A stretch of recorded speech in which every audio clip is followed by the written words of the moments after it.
The lecture hall buzzed with the sound of 100 different species breathing, shifting, and waiting for class to begin. Lauren Mitchell sat in the third row among the other human cadets, her tablet ready and her mind focused on the lesson ahead.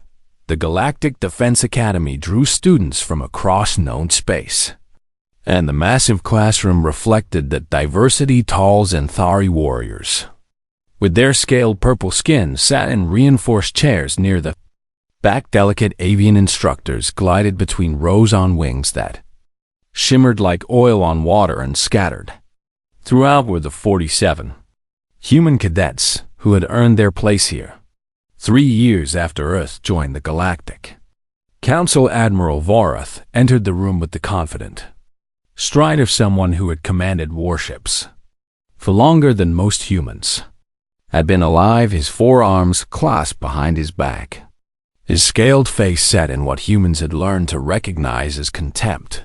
Today, we discuss the principle of restraint in combat situations. Vorath began, his voice carrying easily through the space, a concept that separates civilized warriors from mere savages who know only violence. Lauren felt Brandon Cole tense in the seat beside her. She knew that tone, knew that Vorath rarely missed an opportunity to remind everyone that humans were the newest and least respected members of the galactic community. Improper military doctrine. Vorath continued, activating a holographic display. A soldier maintains emotional control at all times. Decisions come from logic and training, not from primitive emotional responses. His eyes swept the room and landed deliberately on the human section. Some species struggle with this more than others. Few alien students turned to look at the humans, and Lauren saw smirks on several faces. As Brandon's jaw tightened, but he said nothing. His eyes fixed on his tablet. The lecture continued for another 20 minutes, with Vorath explaining historical examples of military restraint from various galactic conflicts. Lauren took notes, trying to ignore the underlying message that humans lacked the sophistication for true military discipline. Then Coulter raised one of his massive hands. The Xanthari student was twice the size of any human in the room, his muscles visible even beneath his cadet uniform. Admiral, I have a question about the human colonial war from 15 years ago. Lauren's blood went cold. Everyone in the academy knew about that conflict, knew that humans had fought amongst themselves before joining the council. Go ahead. Cadet Coulter, Vorath said.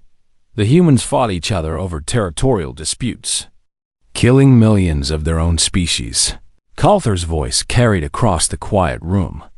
Does this not prove they lack the emotional evolution for civilized military service? The room erupted in whispers. Several alien students nodded in agreement, while others watched the humans with open curiosity. Lauren wanted to respond, wanted to explain the complex history of that war and how humanity had learned from it. But she knew speaking out would only make things worse. Brandon's hands gripped the edge of his desk, his knuckles white. His older brother had died in that war, fighting for the colonial independence movement. An astute observation. Cadet Coulter, Vorath said with what might have been approval. The human capacity for intraspecies violence does raise questions about their readiness for galactic military integration. Derek Hayes, the human squad leader, put a warning hand on Brandon's shoulder. Lauren could see her friend struggling to maintain control, his breathing sharp and quick. They are little better than animals, Coulter continued, encouraged by Vorath's response, fighting over dirt and resources like primitive tribes. That's enough, Derek said quietly, his voice barely carrying beyond their row. But Coulter wasn't finished. I wonder if the females of their species are as savage as the males, he said with a laugh that several other Xanthari students echoed. Do they also solve problems with violence and aggression? The insult hung in the air like poison. Lauren saw the moment Brandon snapped, saw the decision form in his eyes before his body moved. He launched himself across the desk, separating their row from the one ahead, his fist connecting with Calther's jaw with a crack that silenced the entire room. Xanthari staggered backward, surprise registering on his face before rage replaced it. "Brandon, no!" Lauren shouted, grabbing for his arm. Derek lunged forward to pull Brandon back while other alien cadets rushed to Calther's defense. The classroom descended into chaos, chairs scraped across the floor. Students shouted in a dozen different languages, and Admiral Vorath's voice boomed over the noise demanding order. Security forces arrived within seconds, their gnarled dampeners raised and ready. 2 officers grabbed Brandon by the arms while he struggled against their grip, his eyes still locked on Calther. "You want to see Savage?" Brandon shouted. "I'll show you Savage." "Cole, stand down," Derek commanded, his voice sharp with authority. Lauren stood helpless as they dragged Brandon toward the door, her heart pounding with a mixture of fear and anger. She looked at Vorath and saw something that made her stomach turn satisfaction. The Admiral stood at the front of the room with his arms crossed, watching Brandon being removed with an expression of vindication. This was what he wanted. Lauren realized he had orchestrated the entire exchange, allowing Calther to provoke until a human reacted exactly as Vorath expected them to. "This is precisely what I warned you about," Vorath announced to the remaining students. "Humans lack the discipline required for military service. They are controlled by emotion and aggression."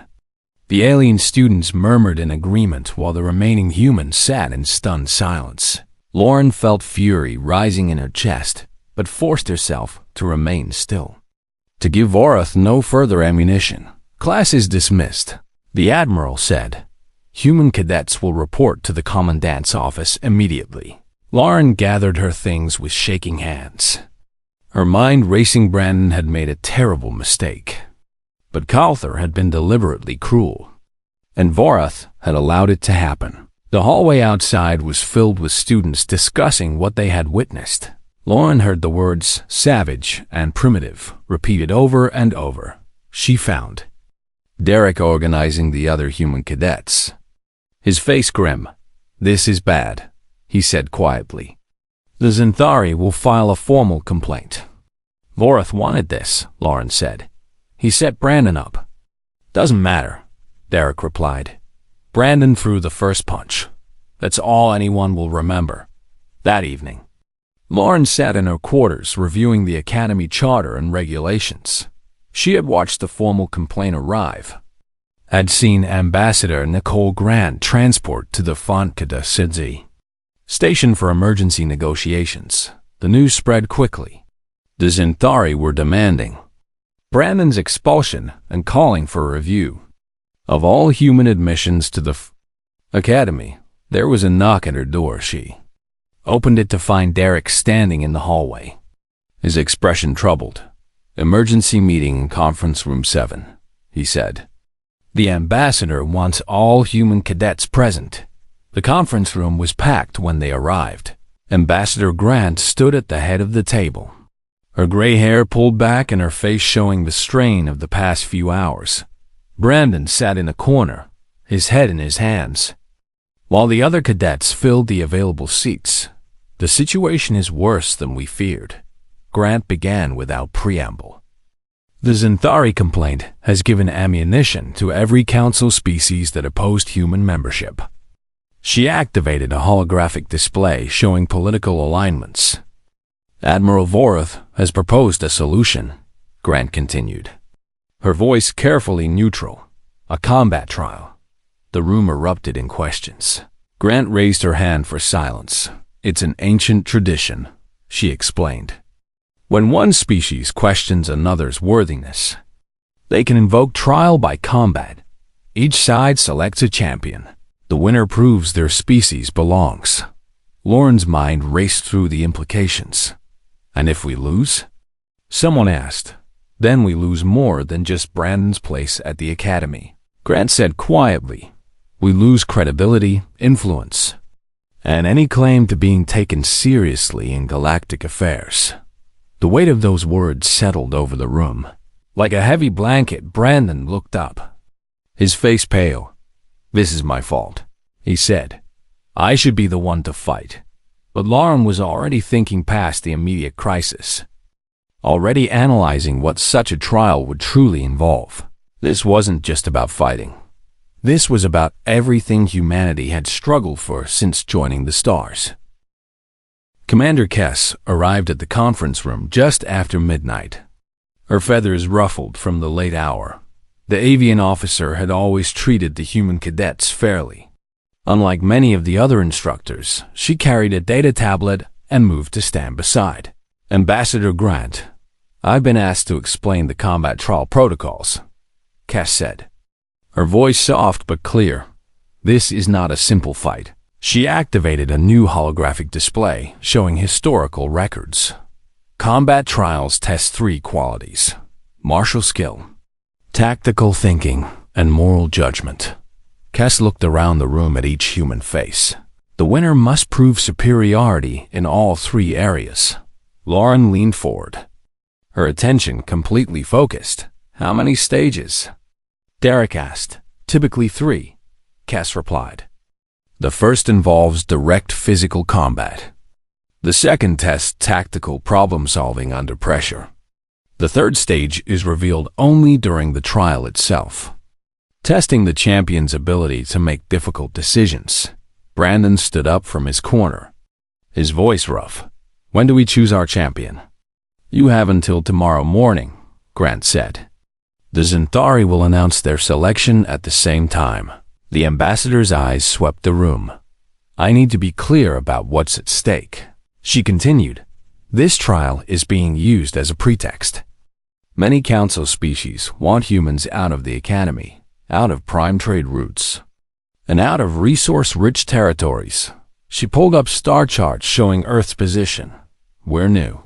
We're aggressive by their standards. And we're advancing too quickly." Grant's voice hardened. "Some species see us as a threat to the established order. So we're being set up to fail," someone muttered. "They're hoping we'll fail," Grant corrected. "But that doesn't mean we will." The meeting broke up an hour later with no decision made. Lauren couldn't sleep. So she went to the Academy's main database and started researching. She pulled up every combat trial in the past 500 years, reading through outcomes and analyzing patterns. The trials weren't about brute strength. Champions who relied only on fighting skill rarely won. The successful ones showed creativity, adaptability, and deep understanding of military ethics. As dawn approached, Lauren sat back and rubbed her tired eyes. She had found something important. Every combat trial in the records followed certain traditional forms. The champions used established tactics, honored ancient protocols, and demonstrated mastery of conventional wisdom, and suddenly Lauren understood why humans might actually have an advantage. They weren't bound by galactic traditions, because they hadn't been part of galactic society long enough to internalize them. What others saw as human inexperience might actually be freedom to think differently. The morning meeting assembled all the human cadets again. Everyone looked tired, stress evident on every face. "We need to make a decision," Derek said. "I'm the squad leader and the highest-ranked fighter. I should be the champion." Several cadets nodded in agreement. Brandon stood again, his face still showing the guilt from yesterday. "It should be me," he said. "I created this situation. Let me fix it, with respect." "Neither of you should do it," Lauren said. Standing up, the room went quiet. "I've spent the night reviewing combat trial records," she continued. "This isn't about who's the best fighter. It's about who can think strategically and adapt to unknown challenges." Derek frowned. "You're saying you should be the champion?" "I'm saying we need to think about what the Centauri expect," Laura replied. "They'll choose someone formidable, someone trained specifically for this. They'll expect us to choose our best male fighter because that matches their stereotype of human aggression." She pulled up her research on the main display. "But look at these trial records. The winners aren't always the strongest. They're the ones who see solutions others miss. Brandon moved closer to study the data. You're right, he said slowly. The trials test judgment and creativity as much as combat skill. The Zintari will prepare for Derek or for you, Lauren said to Brandon. They'll prepare for human male aggression and straightforward tactics. They won't prepare for someone who approaches the problem differently. Derek crossed his arms, his expression thoughtful. You're a good fighter, Mitchell, but you're not the best here. I don't need to be the best fighter, Laura replied. I need to be the best thinker. The debate continued for another 30 minutes. Lauren presented her analysis while Derek challenged her assumptions, but slowly. The other cadets began to see her point. Brandon was the one who finally settled it. She's offering me a way to help, he said quietly. I can assist with research and preparation. I can contribute without being the one in the arena. He looked at Lauren with gratitude, and she's right about the strategy. We need to surprise them. Derek studied Lauren for a long moment, then nodded. All right, Mitchell, you're our champion. 2 hours later, Admiral Varath received their notification. Lauren saw his face on the communication screen and watched his expression shift to barely concealed amusement. The humans choose Lauren Mitchell as their champion. Grant announced formally. Interesting, Varath said, his forearm spreading in a gesture of mock respect. We shall see if this decision proves wise. The Zintari announcement came that afternoon. Lauren stood with Derek and Brandon in the observation lounge. Watching the main display, a massive Zintari warrior appeared on screen. His scales marked with the scars of countless battles. Calvin, Cass said quietly. Having joined them to watch, senior tactical instructor. 15 years of combat experience. Veteran of 3 interstellar wars. Has he ever lost a combat trial? Derek asked. No, Cass replied. Lauren felt her stomach tighten but kept her expression neutral. Never? Brandon said. He has participated in 7 trials over his career. Cass pulled up Calvin's record. He won all 7. The betting started immediately. Lauren heard the numbers as she walked through the academy corridors. 10 to 1 odds against the human, 20 to 1 by the next. Morning alien students whispered when she passed. Their words not quite quiet enough. The human female doesn't stand a chance. Why would they choose her? Desperation? Probably. Lauren ignored them and focused on preparation. Derek drilled her on combat techniques for 4 hours each day. Brandon analyzed recordings of Calvin's previous trials, identifying patterns in his fighting style. The other human cadets took turns running tactical scenarios with her, pushing her to think faster and more creatively. On the 3rd night, Lauren sat alone in the training room, her body aching from the day's practice. The door opened and Ambassador Grant entered. Mind if I join you? The ambassador asked. Lauren shook her head, and Grant sat down beside her. I know the pressure you're under, Grant said. I've spent my career being underestimated because I'm human, because I'm female, because I don't fit their expectations. She smiled slightly. The first time I addressed the Galactic Council, half the delegates didn't bother showing up. They sent junior staff because they didn't think a human ambassador merited their attention. What did you do? Lauren asked. I made them regret it, Grant replied. I presented proposals they couldn't ignore and formed alliances they didn't expect. I proved that their assumptions about humans were wrong. The ambassador looked at Lauren directly. You're about to do the same thing, not by being what they expect, but by being exactly who you are. Lauren felt some of the tension ease from her shoulders. Calvin has never lost, she said. Calvin has also never fought a human. Grant countered. He's never faced someone who comes from Earth, from a world that forced humanity to adapt or die. She stood to leave, then paused. Remember, Lauren, our strength has always been our ability to survive what should have killed us, to find solutions where others see only problems. After Grant left, Lauren returned to her quarters and reviewed everything she had learned. The trial would have 3 stages. Stage 1. Direct Combat Stage 2. Tactical Scenario Stage 3. Unknown. She couldn't match Calvin's experience or his physical power, but she didn't have to. She just had to think like a human, facing impossible odds, something her species had been doing since they first walked upright on a planet.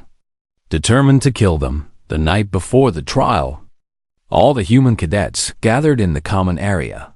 They shared stories of Earth, of humanity's struggles and triumphs. Brandon talked about his brother, about the lessons learned from that terrible war. Derek spoke about why he joined the military, about protecting others and standing for something larger than himself. And Lauren listened, absorbing their experiences and their strength. Tomorrow she would step into an arena before the entire academy. Tomorrow she would face a warrior who had never known defeat. Tomorrow humanity's place among the stars would be tested. But tonight, surrounded by her fellow humans, Lauren felt ready, whatever came next. She would face it the way her ancestors had faced every challenge, with courage, creativity, and absolute refusal to give up. The arena filled quickly. On the morning of the trial, students from every species packed the observation tiers, while faculty members took their positions in the judges' gallery. The massive space had been configured for zero-gravity combat, its walls lined with handholds and its center clear of obstacles. Lauren stood in the human preparation chamber, checking her equipment one final time. The training suit felt comfortable despite its unfamiliar weight, designed to register impacts without causing serious injury. Derek helped her secure the last connections. "Remember the plan," he said. "Calvin will use traditional Xanthari forms. They're predictable once you recognize the patterns." "I know," Lauren replied, her voice steadier than she felt. Brandon appeared in the doorway, carrying a data tablet. "I've got his last 3 trials loaded," he said. "He always opens with the same sequence." Lauren watched the recordings one more time. Memorizing the movements, Calvin fought like a master. Each technique perfectly executed according to centuries of Xanthari military doctrine. But that perfection created patterns. Patterns could be exploited. A chime sounded, signaling 5 minutes until the trial began. "You've got this," Derek said. "Trust your training and trust your instincts." The human cadets had gathered in the observation tier, directly above the preparation chamber. Lauren could see them through the transparent ceiling. Their faces tense, but supportive. Ambassador Grant stood among them, her expression calm and confident. Another chime. Lauren moved to the entrance portal and waited. The doors opened, and she stepped into the arena. The noise hit her first. Thousands of voices talking, shouting, placing last-minute bets on the outcome. Then silence fell as the spectators noticed her entrance. She walked to the center of the arena, her movements deliberate and controlled. Across from her, another portal, open. Calvin emerged, and Lauren had to fight the urge to step back. He was even larger in person, his purple scales gleaming under the arena lights. His forearms moved with the grace of a career warrior, and his eyes studied her with the focus of a predator evaluating prey. They met in the center, standing 3 meters apart. Admiral Varth's voice boomed through the arena speakers. "Welcome to this combat trial between the Xanthari and human delegations." His tone carried satisfaction. "Today's trial consists of 3 stages. Stage 1, individual combat in zero-gravity conditions. The gravity generators powered down, and Lauren felt herself begin to float. She had trained for this, spending hours in the zero-G chambers.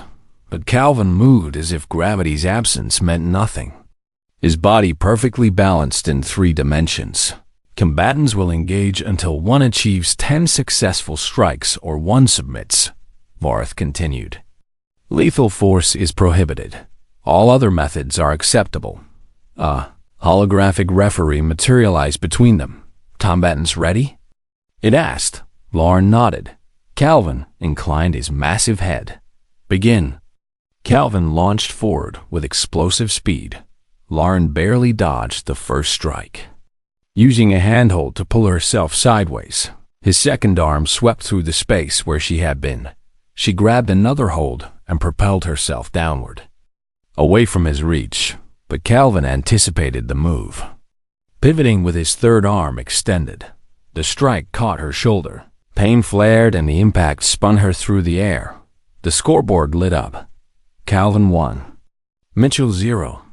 The crowd roared. Lauren caught herself on the far wall. Her shoulder throbbing. Calvin was already coming at her again. His movements, textbook Zentari combat. She recognized the pattern from the recordings.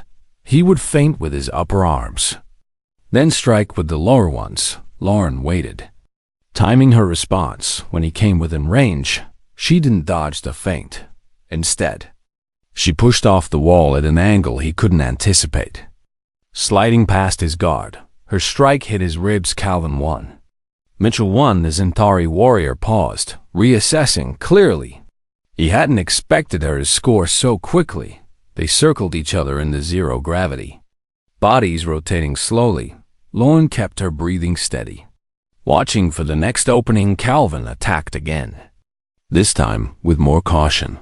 He used his forearms to control space, making it nearly impossible to get close. Lauren took another hit. Calvin 2. Mitchell 1, then another. Calvin 3. Mitchell 1. The crowd's noise swelled. Sensing a quick victory for the Zentari champion, Lauren's training suit registered each impact, the points flashing red on the scoreboard. But she was learning. Each exchange taught her more about Calvin's rhythm, his preferred distances, his automatic responses. He fought beautifully, but he fought exactly as his training dictated, and that training assumed his opponent would fight the same way. Lauren began using movements that violated traditional combat doctrine. She twisted her body at angles that sacrificed defensive position for unexpected attack vectors. She used the arena's walls in ways Calvin didn't anticipate, bouncing off surfaces to change direction mid-flight. She scored another point. Calvin 3. Mitchell 2, then another. Calvin 3. Mitchell 3. The crowd's certainty began to waver. Calvin adjusted his tactics, but his adjustments stayed within the framework of Zentari combat doctrine. Lauren had no such limitations. She fought dirty by galactic standards, using every advantage Earth's gravity had taught humans to exploit. She grabbed his arm mid-strike and used his own momentum against him, scoring a hit before he could compensate. Calvin 3. Mitchell 4. The Zentari warrior's expression showed frustration for the first time. He increased his aggression, pressing the attack with all four arms. Lauren took damage but gave it back, trading points in exchanges that left them both breathing hard. Calvin 5. Mitchell 6. Then Calvin 6. Mitchell 7. The scoreboard showed Lauren ahead by 1 point. The crowd's noise reached a fever pitch. Alien students who had bet against the human began to look worried. Calvin changed tactics, trying to use his superior size to control the center of the arena. But Lauren had spent her whole life being smaller and weaker than potential opponents. She knew how to fight from disadvantage. She feinted toward his left, then spun right, using a wall to accelerate. Her strike caught him cleanly. Calvin 6. Mitchell 8. 2 more points and she would win the first stage. Calvin roared in frustration, a deep sound that vibrated through the arena. He charged with everything he had. Lauren saw the desperation in his attack. He had abandoned his training's caution, relying on raw power. She waited until the last possible second. Then she didn't dodge. Instead, she ducked under his primary strike and pushed off his chest, using his own mass to propel herself backward while landing a hit on his exposed side. Calvin 6. Mitchell 9. 1 point away. The arena went silent except for the human cadets cheering. Calvin floated in the center, his chest heaving, He had never been pushed this far in a combat trial. Lauren could see him thinking, reassessing everything he thought he knew about human capabilities. They faced each other across the empty space, both breathing hard, both scored with damage, but Lauren had the advantage. And they both knew it. Calvin came at her one more time, but this time he tried something different. A technique she hadn't seen in any of the recordings. It was beautiful, a flowing combination of all four arms working in perfect harmony, and it almost worked. Lauren barely avoided the first three strikes, but the fourth caught her hard. The impact sent her spinning across the arena. Calvin 7. Mitchell 9. She caught herself on the far wall, her vision blurring from the hit. The score was now 9-7 in her favor. She needed one more point. He needed 3. Calvin pressed his advantage, attacking before she could fully recover. Lauren's training kicked in. She used the wall to launch herself, not away, but toward him. It was insane. It violated every combat principle about maintaining distance from a larger opponent, but it worked. Calvin expected her to retreat, to buy time to recover. She crashed into him instead, accepting a glancing blow to land a solid strike of her own. Calvin 8. Mitchell 10. The holographic referee materialized between them. Stage 1 complete. Victory. Mitchell. The human section exploded with cheers. The rest of the arena sat in shocked silence. Lauren floated in the zero gravity, her body aching from the punishment she had taken, but she had won. The first stage belonged to humanity. Calvin floated across from her, his massive frame still. Then, slowly, he inclined his head, a gesture of respect. "You fight with honor," he said, his voice carrying across the quiet arena. "Though your methods are strange." "Thank you," Lauren replied, meaning it. They returned to their preparation chambers for the brief rest period before stage 2. Derek grabbed Lauren as soon as she entered, checking her for injuries. "That was incredible," he said. "You actually did it." Brandon was already pulling up the next stage's parameters. "Tactical scenario," he said.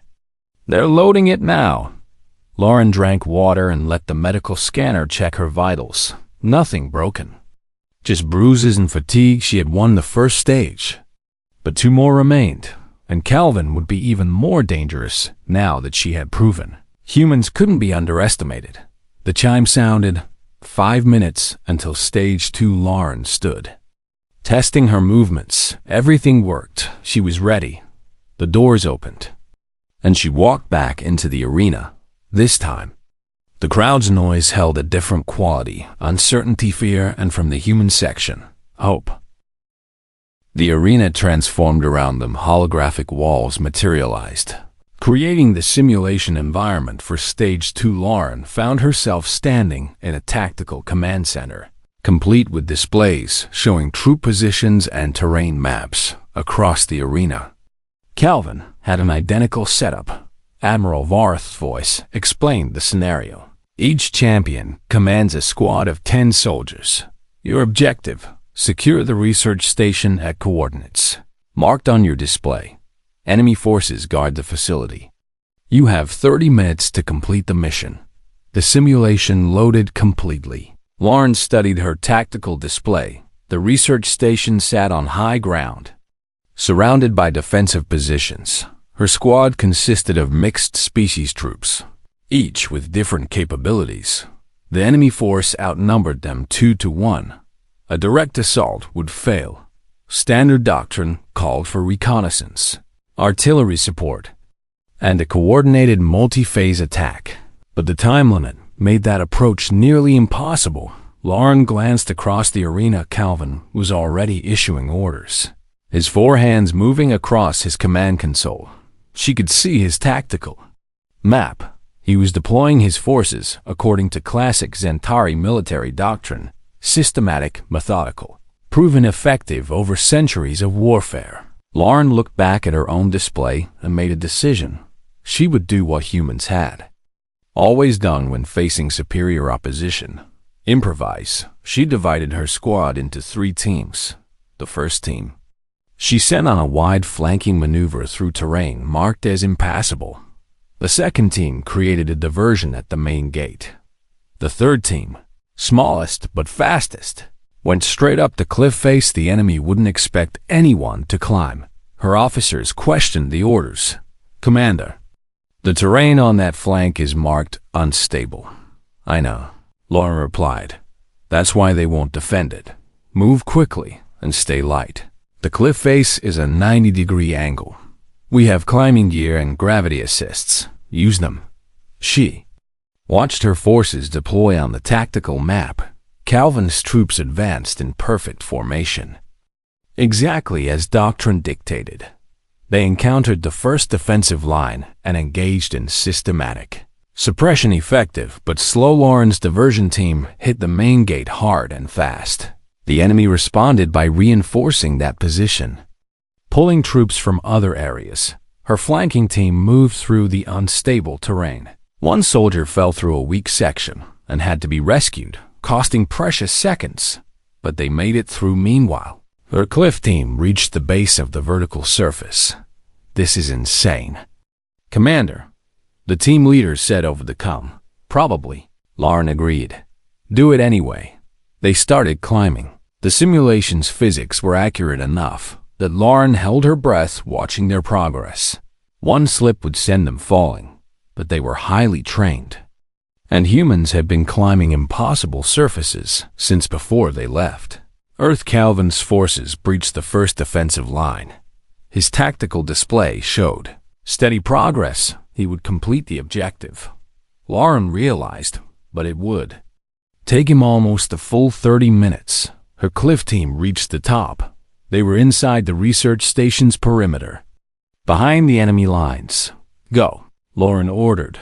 They struck from the rear while her diversion team pressed the front. The enemy forces, caught between 2 attacks, collapsed. Her flanking team swept in from the side, securing the facility. Total time, 18 minutes. The simulation ended. Both champions had completed the objective, but Lauren had done it 12 minutes faster. The judges conferred, their discussion lasting several tense minutes. Finally, Commander Kess stood. Champion Calvin employed proven tactical doctrine effectively. A voice carried through the arena. Champion Mitchell employed unconventional tactics that achieved results faster, but with higher risk. The crowd murmured. The judges must determine whether efficiency outweighs risk.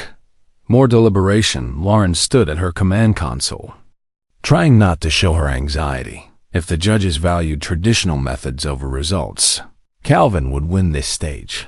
The judges rule in favor of Mitchell, Cass announced. While her methods violated standard doctrine, the mission objective was completion, not adherence to protocol. She achieved that objective with superior time efficiency. The human section erupted again.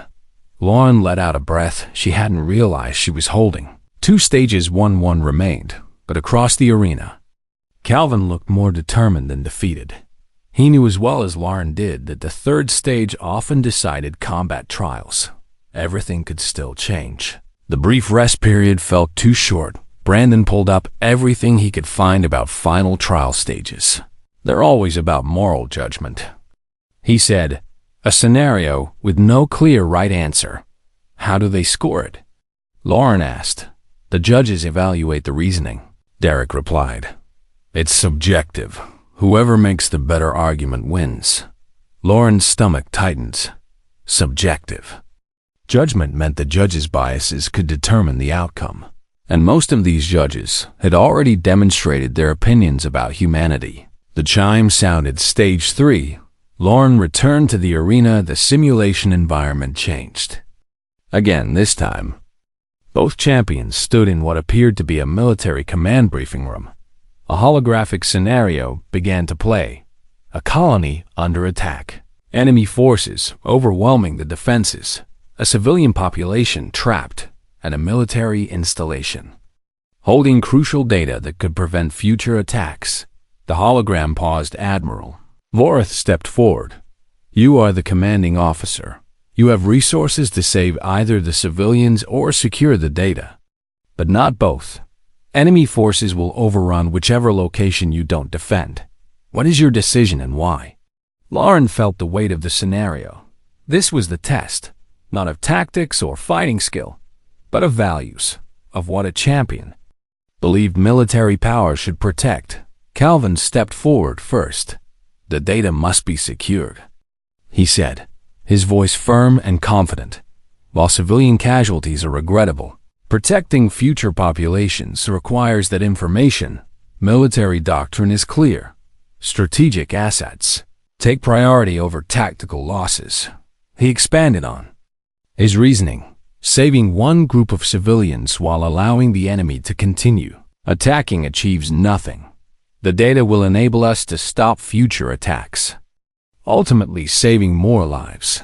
A commander must think beyond immediate emotion and make decisions based on long-term strategic value. His argument was logical, supported by centuries of military theory, backed by the writings of famous strategists and successful generals. The judges listened with obvious approval. Then it was Lauren's turn. She stepped forward, her mind racing. She could make the same argument. Calvin had made appeal to the judges' traditional thinking, play it safe. But that wasn't why she was here. She wasn't here to be like them. She was here to represent humanity. I would save the civilians, Lauren said. Murmurs rippled through the crowd. Military power exists to protect people. She continued. Data, installations, strategic assets. These things matter only because they serve that primary purpose. When we start sacrificing the people we're supposed to protect for abstract strategic gains, we've lost sight of our mission. She looked directly at the judges.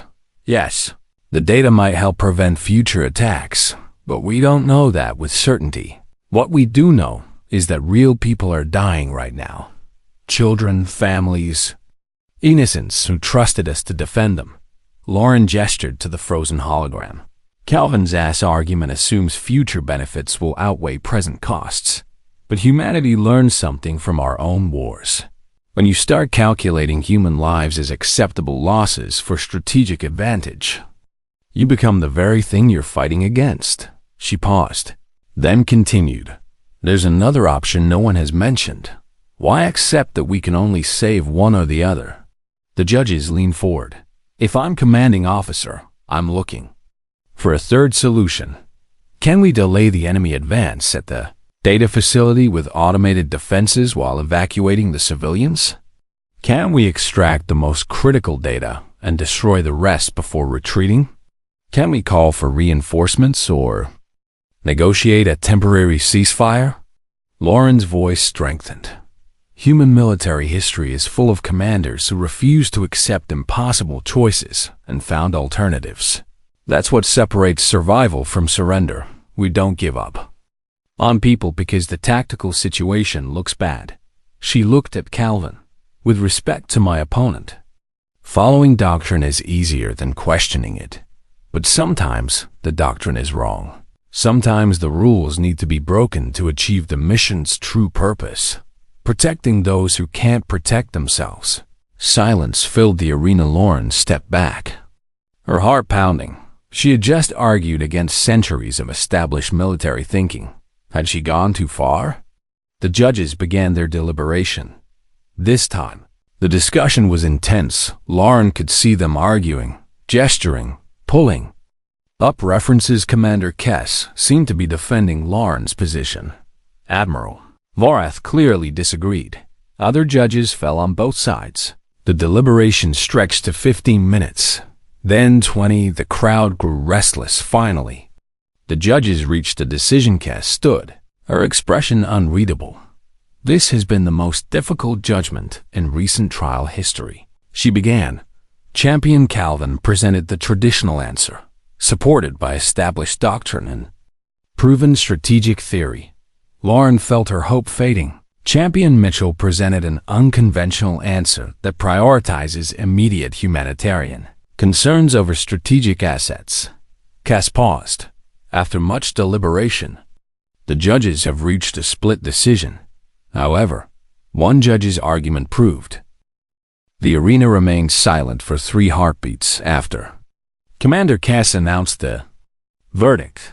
Then chaos erupted. Half the crowd roared with approval, while the other half shouted in protest. Lauren stood motionless, the weight of what she had accomplished slowly sinking in across the arena. Calvin approached. For a moment, Lauren tensed, unsure how the Xanthari warrior would react to his first trial defeat. But Calvin stopped before her and inclined his massive head in a formal bow. "You fought with honor," he said, his voice carrying over the crowd noise. "Your methods were unconventional, but honor is not bound by convention." He extended one of his 4 hands.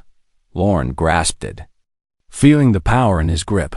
"I underestimated your species," Calvin continued.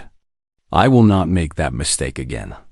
Something in his tone suggested respect rather than threat. "You fought well," Lauren replied. "I learned from watching you." "And I from fighting you," Calvin said. "Perhaps that is the point of these trials?" He released her hand and turned to leave, but he paused and looked back. "Your argument in the final stage troubled the judges because it was true," he said quietly. "We have become so focused on following doctrine that we sometimes forget why the doctrine exists." Then he was gone, disappearing into the crowd of Xanthari students. The human cadets poured onto the arena floor. Derek reached Lauren first, lifting her off her feet in a bear hug. "You did it!" he shouted. "You actually did it!" Brandon was right behind him, his eyes wet. "Thank you," he said simply. "You gave me a way to help instead of just feeling guilty." Lauren grabbed his shoulder. "You helped with the research. Your analysis of Calvin's fighting style made the difference in stage 1. We did it together," Brandon said. Ambassador Grant made her way through the celebrating crowd. "That was extraordinary," the ambassador said. "You didn't just win the trial. You made them think. Will it be enough?" Lauren asked. Grant's expression turned serious. "It's a beginning. The species that wanted humans out of the academy now have to accept that we belong. But this doesn't solve all our problems." She gestured to the observation tiers, where various alien delegations were having intense discussions. "Some will respect what you accomplished. Others will see it as proof that humans are dangerous and unpredictable. We've bought ourselves time and credibility. But the political struggles will continue."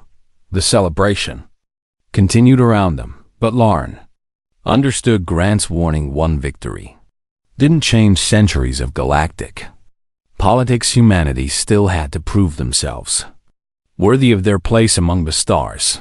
The formal ceremony took place 2 hours later. All the Academy students assembled in the Great Hall while the judges made their official declaration. Commander Cass read the verdict by unanimous decision of the judicial panel.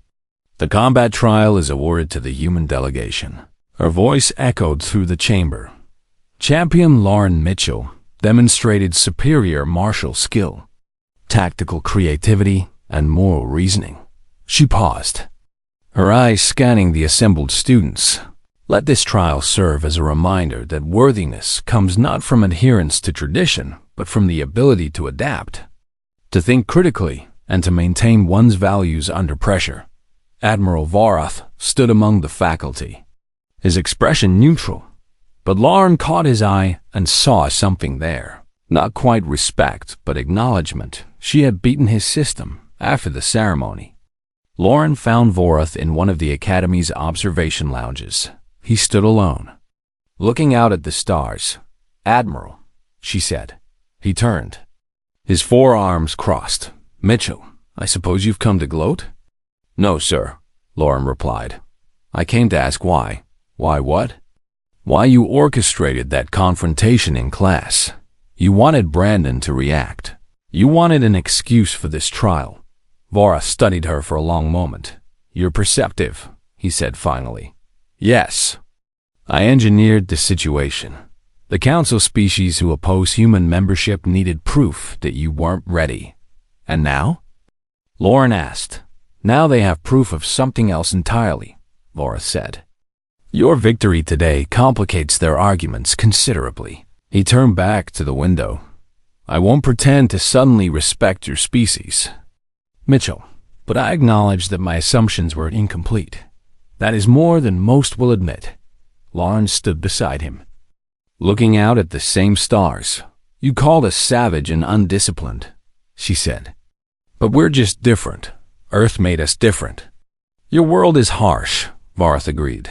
It produced a harsh people. It produced a resilient people, Lauren corrected. There's a difference. Vorith made a sound that might have been amusement. Perhaps. Time will tell whether human resilience becomes an asset or a liability to the galactic community. He left without another word. Lauren remained at the window, a reflection visible in the transparent surface. She looked different somehow, not physically, but there was something in her eyes that hadn't been there before. Confidence, not arrogance, but the quiet certainty that came from being tested and not breaking. The door opened behind her. Brandon entered. Hesitant. Am I interrupting? No, Lauren said. Come in. He joined her at the window. They stood in silence for a while, watching transport ships move between the station and various orbital facilities. I've been thinking about what happened, Brandon said eventually. About my mistake. It wasn't a mistake to be angry, Lauren replied. Calther's comments were deliberately cool. But I let my anger control me, Brandon said. I proved Vorith right about humans being emotional and undisciplined. Lauren turned to face him. You proved that humans care about honor and family, that we don't accept insults to those we love. Every species here understands that. She smiled slightly. And yes, you threw the first punch, but you also helped me prepare for the trial. You analyzed Calvin's fighting style and found his patterns. Without that, I might have lost. Brandon looked up. Really? Really, Lauren confirmed. We won because we worked together. Your passion and my strategy. That's the human advantage. I still feel guilty. Good, Lauren said. That means you learned something. Next time, you'll find a better way to defend our honor. Brandon nodded slowly. Thank you for not giving up on me. We're human, Lauren said. We don't give up on each other. The next day, classes resumed. Lauren walked into Admiral Vorith's combat theory lecture with the other human cadets. The alien students watched them enter, some with new respect, others with barely concealed hostility, but no one made dismissive comments. No one called them savages. Vorith began his lecture without preamble.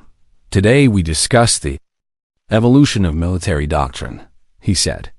Throughout history, successful militaries have balanced tradition with innovation. His eyes swept across the room. Those who cling too rigidly to the past become obsolete. Those who abandon all structure descend into chaos. The challenge is knowing when to follow doctrine and when to question it. Lauren noticed that Vorith didn't look at the human section when he said this. He was addressing everyone. Progress. She thought small, but progress over the following weeks. Things changed gradually at the academy. Human cadets found themselves included in study groups that had previously excluded them. Alien students asked questions about Earth and human military history. Not everyone changed their opinions, but enough did to make a difference. Lauren continued her studies, working harder than ever. She knew that her victory in the trial had created expectations. Humans were being watched now, evaluated constantly. Every success would be noted. Every failure would be amplified. One evening, she received a message from Ambassador Grant. Can you meet me in conference room 7? Lauren arrived to find Grant waiting with several council officials she didn't recognize. Lauren, thank you for coming, Grant said. I wanted you to meet representatives from the Council Defense Committee. The next hour was spent discussing humanity's role in galactic defense. The officials asked detailed questions about human military thinking, Tactical approaches and strategic philosophy, Lauren answered honestly, explaining how Earth's harsh environment had shaped humanity's approach to conflict and survival. After they left, Grant poured 2 cups of tea. They're considering a proposal to integrate human tactical instructors into the broader academy curriculum, she said. Lauren's eyes widened. Seriously? Your trial victory raised questions about whether galactic military doctrine has become too rigid, Grant explained. Some council members think human perspectives might help address that. She handed Lauren a cup. Of course. Others think it's dangerous to legitimize human methods. The debate will continue for months, probably years, but we're part of the conversation now, Lauren said. Exactly, Grant confirmed. That's what your victory achieved. Not universal acceptance, but a seat at the table. Months passed. The academy year continued. Lauren excelled in her classes, driven by the knowledge that she represented more than herself. Brandon channeled his passion into becoming a better tactician, working with Derek to develop combined arms strategies. Derek led the human cadets with quiet competence, earning respect through consistent performance. Near the end of the year, Lauren received an unexpected visitor. Calvin appeared at her quarters. Champion Mitchell, he said formally. Calvin, she replied, surprised. What can I do for you? I have been assigned to develop new combat training protocols, he explained. The Academy Board has asked me to consult with you on integrating adaptive tactics into the curriculum. Lauren blinked. You want my help?